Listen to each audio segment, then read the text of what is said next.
우리 옆에 계신 분들과 인사 한번 하십시다. 우리 사랑합니다. 축복합니다.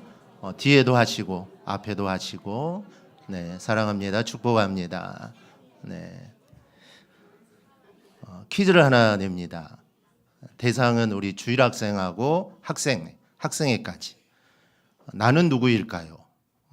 아시는 우리 주일학교 학생회까지의 청년들한테요. 자기 이름을 외치면 돼요. 시안이 이렇게 외치면, 먼저 이름 외치면 기회를 줄 테니까 선물이 있어요. 선물이 있습니다.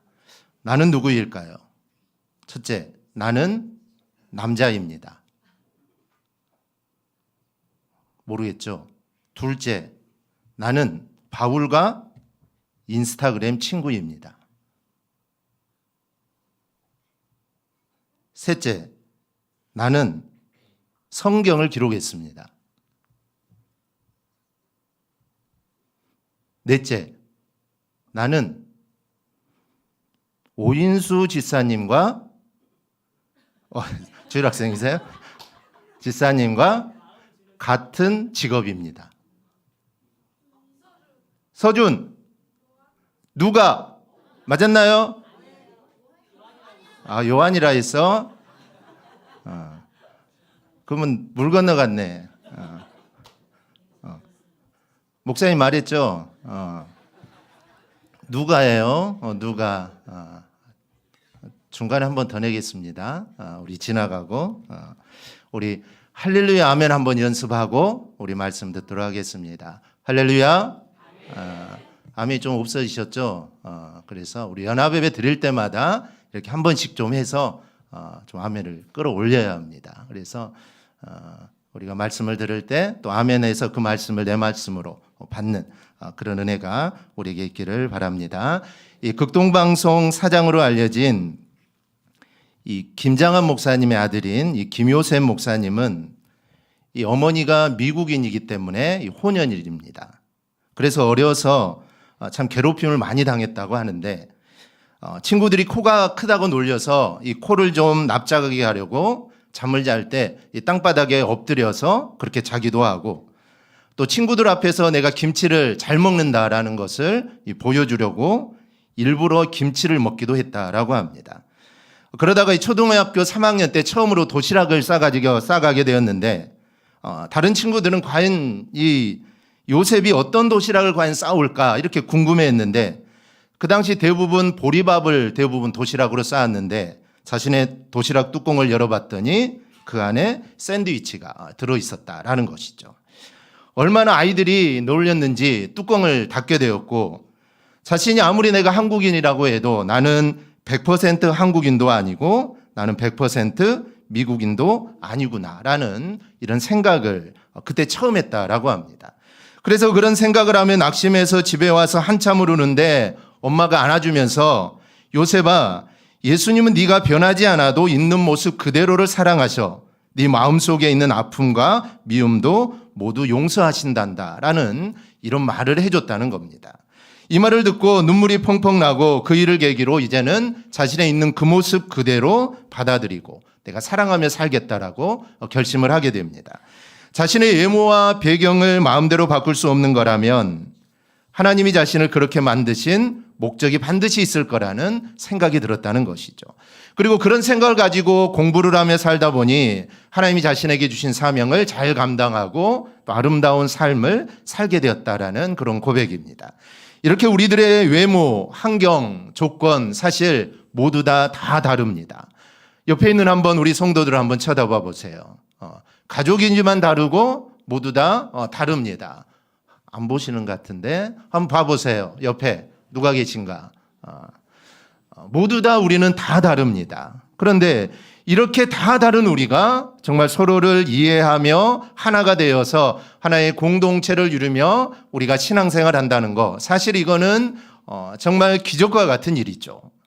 그렇기 때문에 우리는 있는 모습 그대로의 내 모습을 받아들이고 또 옆 사람의 모습도 받아들이고 어떻게 살 것인가를 생각하는 게 사실 이게 정말 중요합니다. 약점이 있다면 그 문제를 보완할 방법을 찾는 게 여러분 중요합니다. 그렇게 생각하지 않고 사실 낙심하고 원망하다가는 우리는 아무것도 이룰 수가 없습니다. 오늘 본문에도 38년 된 병자가 나오는데 이 사람은 원망하고 남을 탓합니다. 이 본문에 이 병자가 있었던 것이 베데스다 연못이라고 합니다. 예루살렘에는 모두 10개의 성문이 있는데 이 양문은 예루살렘의 동쪽에 있는 물입니다. 이곳을 양문이라고 부르는 이유는 매주 금요일에 이 문 근처에서 양을 팔고 사는 시장이 열리고 또 이 양문을 통해 양들이, 즉 제사에 사용될 양들이 들어오기 때문에 이 문을 양문이라고 부릅니다. 근데 이 양문을 들어가면 바로 이 베데스다 못이 나옵니다. 그런데 이 베데스다 못에는 전설이 하나 있습니다. 그게 바로 4절인데요. 이는 천사가 가끔 못에 내려와 물을 움직이게 하는데 움직인 후에 먼저 들어가는 자는 어떤 병에 걸렸든지 낫게 되밀어라. 즉 천사가 내려와 물을 움직이는데 움직인 후에 누구든지 먼저 들어간 자는 그 병이 낫는다라는 전설입니다. 그 당시는 사실 치료술이 발달하지 않았던 때죠. 그래서 병자를 고칠 수 있다는 말은 사실 엄청난 소식이 아닐 수 없습니다. 그래서 이 말이 거짓이든 진실이든 어쨌든 그 못 주변에는 많은 병자들이 몰리게 되죠. 그런데 그곳에 예수님이 오십니다. 그리고 38년 된 병자를 만나 그 병자를 치료해 주죠. 사실 이 병자는 엄청난 하나님의 은혜를 입게 됩니다. 병이 치유되든지 아니면 우리의 소망이 이루어지든지 우리도 이 병자처럼 은혜 받기를 축복합니다. 그럼 어떻게 그런 일이 가능할까요? 첫째는 은혜로 들어가기 위한 자리로 나와야 합니다. 환자들이 모여 있는 곳이 이 베데스다라는 연못입니다. 지금 여기는 이스라엘이고 이스라엘 중에서도 예루살렘입니다. 예루살렘 중에서도 성전 가까이 붙어 있는 베데스다입니다. 그렇다면 여러분, 환자들은 어디에 모여 있어야 할까요? 어디에 모여 있어야 할까요? 성전에 모여 있어야 하죠. 즉 성전이 가까이 있는 겁니다. 성전 옆에 연못이 있죠. 그러면 병자들은 연못에 모여 있을 게 아니라 성전에 모여 있어야 합니다. 그런데 이들은 성전에 모여 있지 않습니다. 성전이 멀리 있는 것도 아니고 바로 눈앞인데 그들은 성전에 가지 않습니다. 그들은 모두 다 베데스다 연못에 모여 있는 것이죠. 그런데 왜 모여 있는지 3절 후반부터 4절을 보면 알 수 있습니다. 그런데 이곳에 괄호가 쳐 있죠. 물이 움직임을 기다리니 이는 천사가 가끔 못에 내려와 물을 움직이게 하는데 움직인 후에 먼저 들어가는 자는 어떤 병에 걸렸든지 낫게 되밀어라. 이것은 이 내용을 성경에 기록하긴 했지만 이야기는 사실이 아니라 사람들 사이에 떠도는 소문일 뿐이라는 것을 말해주기 위해 괄호를 쳐놓은 겁니다. 그러니까 성경 입장에서는 이거는 말도 안 되는 일이라는 것이죠. 그럼 병자들이 왜 이 베데스다 연못에 모여 있을까요? 예루살렘에는 기온이라는 샘이 있는데 이 기온이라는 샘이 유일합니다. 그 외에는 샘이 없습니다. 그래서 구약시대부터 비가 오면 이 기드론으로 흘러가는 계곡에 댐을 만들어서 물을 끌어오는 것이 이 베데스다 연못입니다. 그러다가 주전 2세기에 그 당시 시몬이라는 자가 대제사장으로 있을 때 성전에 물을 공급하기 위해서 그리고 또 물로 환자를 치료하기 위해서 2개의 연못을 건설합니다. 길이는 1000m, 너비는 7에서 80m, 그리고 깊이는 약 7, 8m 정도의 2개의 연못을 건설을 하죠. 사실 치료실이 없었던 그대 고대 사회는 정말 맑은 물을 마시고 목욕하는 것이 사실 치료 방법 중에 하나였습니다. 그래서 이 베데스다의 환자들이 모여든 것이죠. 그런데 언제부턴가 4절에 나와 있는 대로 천사가 물을 움직일 때 물에 제일 먼저 들어가면 어떤 병이든지 고칠 수 있다라는 이 소문이 돌기 시작합니다. 원래 물이 없었던 예루살렘이고 더구나 성전에 가서 기도받고 또 물을 마시고 목욕을 하기 때문에 원래 사람들이 많았는데 거기에다가 이런 소문까지 합쳐지니 이 베데스다에는 정말 수많은 사람들이 환자들이 모여들게 됩니다. 그리고 이 고고학자들이 밝혀낸 바에 의하면 이곳에서 에피클리피우스 동상이 발견되게 됩니다. 이 동상을 보면 이 뱀이 이 꼬리를 꼬아 올라가는 지팡이를 들고 있는 한 동상을 사람을 보게 됩니다. 이 동상이 로마의 신화에 나오는 의술과 치료의 신을 의미합니다. 근데 이 베데스다 연못 근처에서 이 신의 그런 동상이 발견이 되게 되죠. 대한의사협회 로고, 또 세계보건기구 로고, 또 앰뷸런스, 그리고 병원에 가면 이 뱀이 꽈 올라가는 지팡이 로고들을 보는데 이 모두가 바로 에피클리피우스의 지팡이를 상징하는 겁니다. 그러니까 원래 환자도 많은 곳인데 소문도 있고 또 치료의 신이라고 믿는 이 신상까지 있으니 여기에는 환자들이 많이 모일 수밖에 없었던 것이죠. 그런데 여기에 구체적으로 어떤 병인지는 모르지만 38년 된 병자가 누워 있습니다. 이 사람도 병 고치기를 사모하여 지금 여기에 와 있는 것이죠. 이 병자에게 제일 중요한 것은 천사가 물을 움직일 때 제일 먼저 물에 들어가는 겁니다. 그런데 자신은 들어갈 수가 없습니다. 그러나 그래도 병 고침을 소망하며 이 사람은 베데스다에 나와 있습니다. 여러분, 사실 이게 중요합니다. 물에 들어가려면 여러분 물에 들어갈 자리로 나와야 합니다.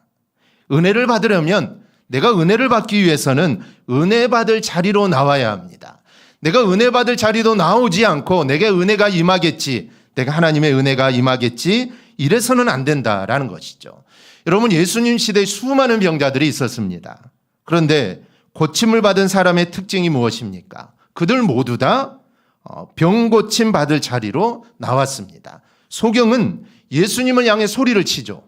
나병한 자는 사람 곁으로 갈 수 없으니까 자신이 낼 수 있는 최대 소리를 내서 멀리서 예수님을 부릅니다. 심지어 친구들은 병자를 들고 예수님께로 옵니다.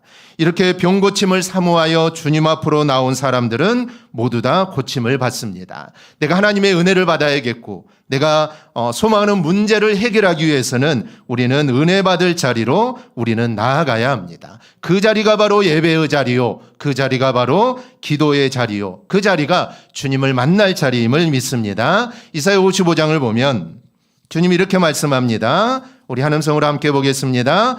오라 너희 모든 목마른 자들아 물로 나오라. 돈 없는 자도 오라. 너희는 와서 사 먹되 돈 없이 값 없이 와서 포도주와 젖을 사라. 아멘. 한마디로 은혜 받을 자리로 나오라는 것입니다. 또 고린도후서 6장 2절에서도 보라 지금은 은혜 받을 만할 때요, 보라 지금은 구원의 날이로다라고 말씀합니다. 그러니 우리가 하나님의 은혜를 받으려면 은혜 받는 자리로 우리가 나와야 될 줄 믿습니다. 바로 그 자리가 오늘 이 자리임을 믿습니다. 둘째는 환경과 조건을 탓하지 말아야 합니다. 이 병자는 남을 탓하죠. 7절입니다. 병자가 대답하되 주여 물이 움직일 때 나를 못에 넣어주는 사람이 없어 내가 가는 동안에 다른 사람이 먼저 내려가나이다. 물이 움직일 때 자신을 물에 넣어줄 사람이 없어서 남들이 자신보다 먼저 들어간다라는 것이죠. 여러분, 베데스다는 어떤 뜻이 있을까요? 어떤 뜻이 있을까요? 좋은 뜻이 있긴 하겠죠. 여러분, 베데스다는 은혜의 집, 친절의 집이라는 뜻입니다. 그런데 여기는 은혜도 없고 친절도 없습니다. 병자들의 신음소리만 가득하죠. 물이 움직이고 나면 서로 누가 먼저 물에 들어갈까? 그들은 서로 견제의 눈빛만 보냅니다. 여기는 친절도 없습니다. 섬김도 없죠. 이 병자처럼 경계하는 마음, 내가 먼저 들어가야 되는데 누가 먼저 들어가는지 보는 그런 경계의 마음만 가득합니다. 그럼 물이 움직인다는 것은 무슨 의미가 있을까요? 서두에 말씀드렸듯이 2세기 대제사장 시몬이 원래 성전에 물을 공급하기 위한 목적으로 작은 연못을 만들게 됩니다. 그리고 그 후에 확장을 해 2개의 연못으로 건설을 하게 되죠. 근데 이 연못은 기드론 골짜기로 흘러가는 계곡을 막아서 2개의 연못을 채웁니다. 그러다가 성전에 필요한 물을 가져오고 또 모여든 사람들에게 물을 마시고 또 목욕을 하고 여러 가지 이유로 물을 사용하죠. 그러다가 물이 줄어들면 계곡 쪽 연못인 북쪽 연못에서 남쪽 연못으로 물을 흘려보내게 됩니다. 그런데 그 수로가 연못 밑에 있었던 겁니다. 그러니까 물이 흘러가면 어떻게 될까요? 소리가 나겠죠. 연못 밑에서 소리가 나는 겁니다. 그래서 사람들은 이 소리를 듣고 야, 천사가 내려와서 지금 물을 동하고 있는구나 그렇게 생각을 하고 그 물이 움직일 때 소리가 날 때 먼저 들어가고 됐던 것이죠. 그래서 사실 전설이 생기기에 딱 좋은 곳입니다. 천사가 사실 이 베데스다 연못에 내려올 일도 없고 혹시 내려왔다가 올라간다 할지라도 그 물이 무슨 치료의 능력이 생기는 것은 여러분 절대로 아닙니다. 단지 아픈 몸을 고치기 위한 기대와 이거는 전설일 뿐이죠. 그러나 병자 입장에서는 어떻습니까? 정말 내가 지푸라기라도 내가 잡겠다라는 그런 심정으로 여기에 모여 있는 것이죠. 그러다 보니 이렇게 경쟁이 치열합니다. 사실 우리가 살다 보면 진리가 아닌 것을 진리라고 생각하며 사는 경우가 참 많습니다. 정말 중요하지도 않는 것인데 정말 그것에 우리가 목숨을 걸고 살기도 합니다. 그리고 진짜가 아닌데 그것을 마치 진짜인 것처럼 우리가 믿고 살아가는 경우가 얼마나 많은지 모릅니다. 그리고 정말 그런 것을 더 갖지 못해 정말 예쓰는데 정말 우리의 안타까운 모습입니다. 누가복음에 나오는 부자를 주님이 어리석다라고 말씀을 합니다. 여러분이 주님은 왜 이 부자에게 어리석다라고 했을까요?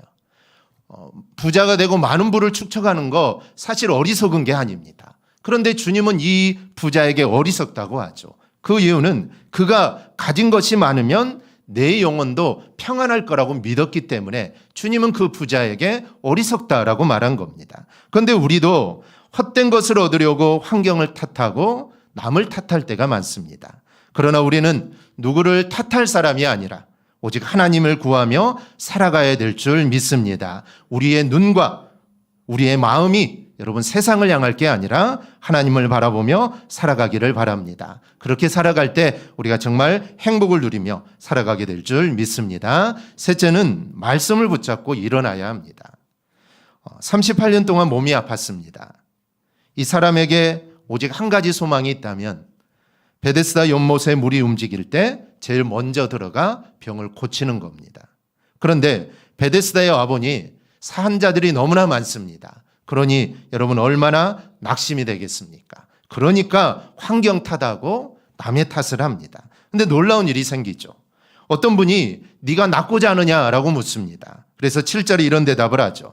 병자가 대답하되 주여 물이 움직일 때 나를 못에 넣어주는 사람이 없어 내가 가는 동안에 다른 사람이 먼저 내려가나이다. 비록 환경을 탓하고 남을 탓하지만 병 고침에 대한 열망이 있음을 우리 주님이 아신 겁니다. 그래서 주님이 말씀하시죠. 일어나 네 자리를 들고 걸어가라. 그러자 기적이 일어납니다. 38년 동안 한 번도 걷지 못했던 이 환자가 그 사람이 그 자리에 일어나 걷게 되죠. 여러분 하나님의 말씀에는 능력이 있음을 믿습니다. 하나님 말씀에는 능력이 있습니다. 그런데 우리는 하나님의 말씀의 능력을 경험하지 못합니다. 무엇 때문일까요? 크게 두 가지입니다. 하나는 말씀을 믿지 못하기 때문이고 또 하나는 믿어도 소망이 없기 때문입니다. 그 말씀의 능력이 나에게 나타나리라는 기대가 없습니다. 그러니 나에게 말씀을 통한 능력이 사실 나타날 수가 없는 것이죠. 이 마가복음 9장을 보면 귀신 들린 자신의 아들을 제자들이 고치지 못하자 이 사람이 예수님께 무엇을 하실 수 있거든 불쌍히 여겨달라라고 말을 합니다. 제자들은 고치지 못하는데 주님이 고칠 수 있을 것 같으니까 주님 좀 고쳐달라는 것이죠. 사실 어떻게 보면 이 아버지의 믿음은 대단한 것 같습니다. 하지만 이 아버지는 주님께 책망을 받죠. 주님께 책망을 받습니다. 왜 주님께 책망을 받았을까요? 할 수 있거든이 아니라 예수님은 할 수 있거든이 무슨 말이냐? 믿는 자에게는 능히 하지 못할 일이 없느니라고 말씀합니다. 할 수 있거든이 아니라는 것이죠.